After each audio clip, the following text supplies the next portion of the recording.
बोलिए श्रीमद्भागवत महापुराण की,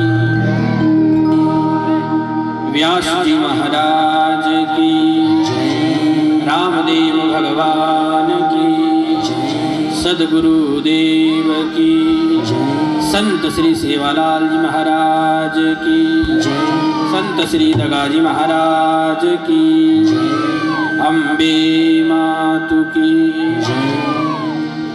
परम वंदनीय प्रातः स्मरणीय पूज्य गुरुदेव, संत समाज ने भूदेव, भावी भक्तों, भक्ति शक्ति स्वरूपा माताएं एवं बहनें, परम मंगलमय परात प्रखिलेश्वर, अकारण करुणा गुणालय, भक्त अनुष्कल्प तरु भगवान श्री कृष्णचंद्र, जिनकी असीम अनुकंपा से आज पुनः यह ज्ञान गंगा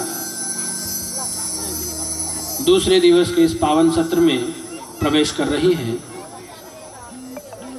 और इस पावन सत्र में जो लोग यहाँ पर आए हुए हैं, आप सभी का व्यासपीठ से बहुत बहुत हार्दिक अभिनंदन और आप सभी का स्वागत। हमारे मध्य में हमारे परम पूज्य गुरुदेव जो अयोध्या से हैं, जो पूरे विश्व में ही अपने वाणी से, जिन्होंने जिंदगी पूरी भगवान की कथा में ही गाते गाते जिनकी उम्र निकल गई, ऐसे हमारे परम पूज्य गुरुदेव वेदांताचार्य जी श्री ओमकार दास त्यागी, जो हमारे सदगुरुदेव हैं, उनको भी मैं व्यासपीठ से बारंबार वंदन और प्रणाम करता हूं। देखो,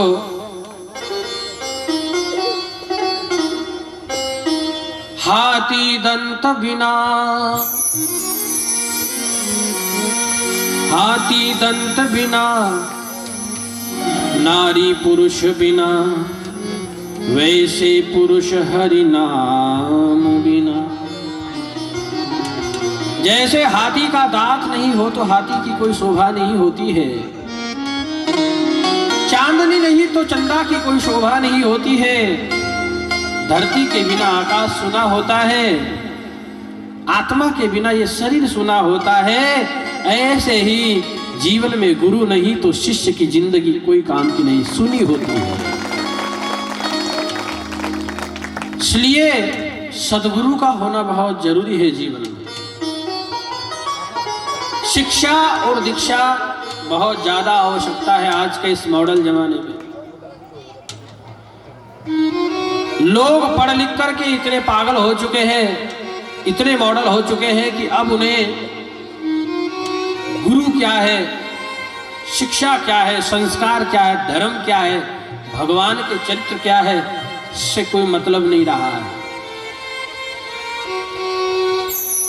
तो जैसे प्राण के बिना ये शरीर की कोई शोभा नहीं होती है, ऐसे ही गुरु के बिना शिष्य की कोई शोभा नहीं होती है। तुम कितनी ही किताबें पढ़ लो, कितनी ही कथाएं कर लो प्यारे, लेकिन तुम्हारे जीवन में यदि गुरु नहीं तो तुम्हारा कुछ भी किया हुआ सत्कर्म तुम्हें लाभ नहीं देगा। अभी जो कथा आप हमसे सुन रहे हैं, हम भी तो किसी के मुख से सुनते होंगे।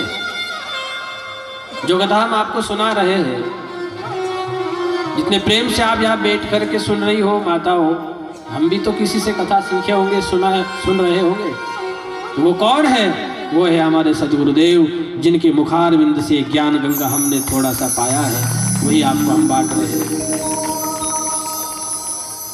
जिसको नहीं है बोध तो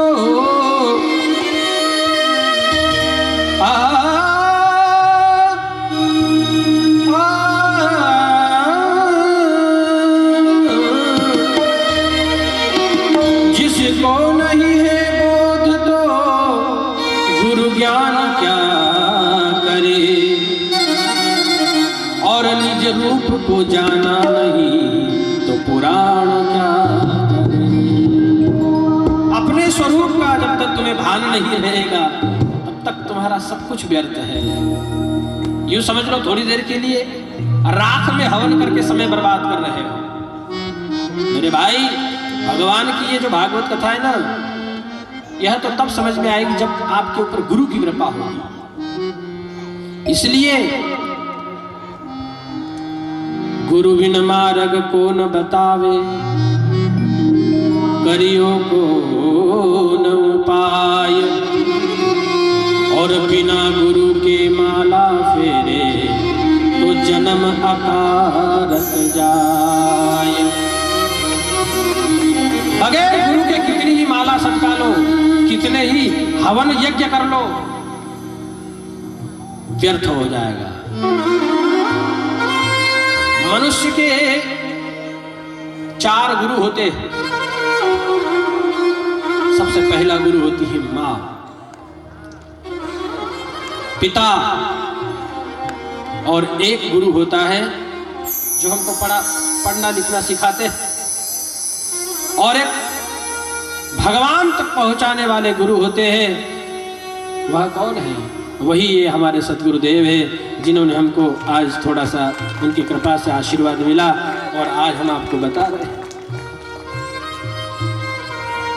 आपके मध्य में हमारे गुरु महाराज बैठे हैं। कोई छोटी मोटी हस्ती नहीं है, बहुत पहुंची हुई हस्ती है उनकी। अब उनके सामने हम उनकी महिमा गाए, ये उनका ये होगा, लेकिन फिर भी गुरु की महिमा तो गा ही नहीं सकते हैं।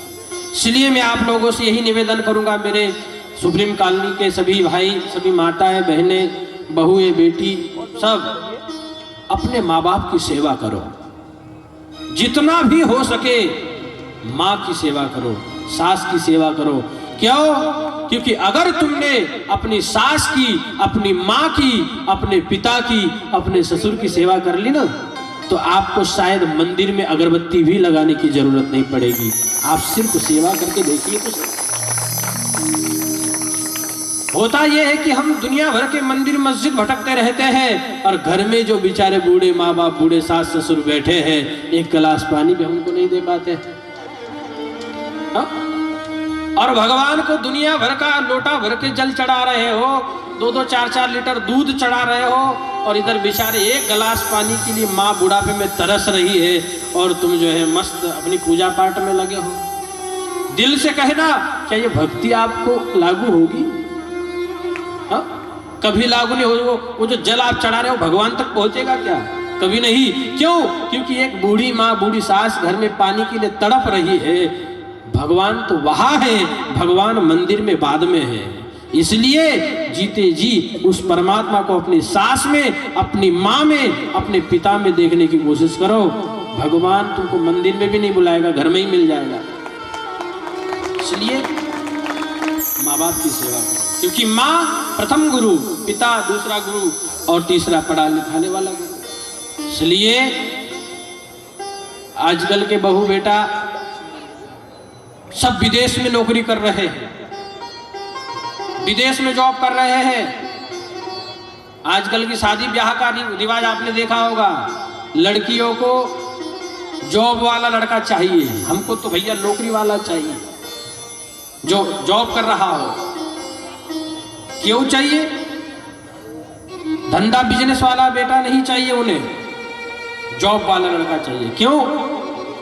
क्योंकि यदि बिजनेस करेगा तो डोकरा डोकरी के पास रह के सेवा करना पड़ेगा, और बाहर जॉब करेगा तो दोनों जो है पति पत्नी सीधे इनको छोड़ के बाहर आराम से रहेंगे। बोलिए भक्तवत्सल भगवान की। बहुएं इतनी आलसी हो गई है कि उन्हें इस प्रकार से जिंदगी जीना है, खुली, हमारे पर किसी का दबाव ना हो। भागवत कथा यही कहती है कि आप अपने जीवन में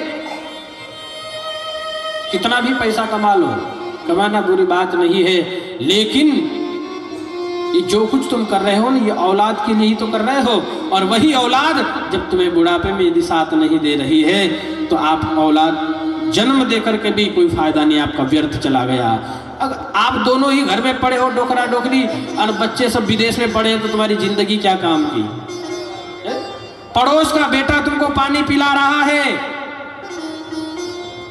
बीमार पड़ जाते हैं तो पड़ोस के बेटा को बोलते हैं, पानी लगता है तो पड़ोस का बेटा, भूख लगी तो पड़ोस का बेटा, बुखार आ गया तो पड़ोस का बेटा, और जब हिस्सा और जमीन देने की बारी आती है तो नहीं नहीं, हम तो हमारे बेटा को देंगे। क्यों?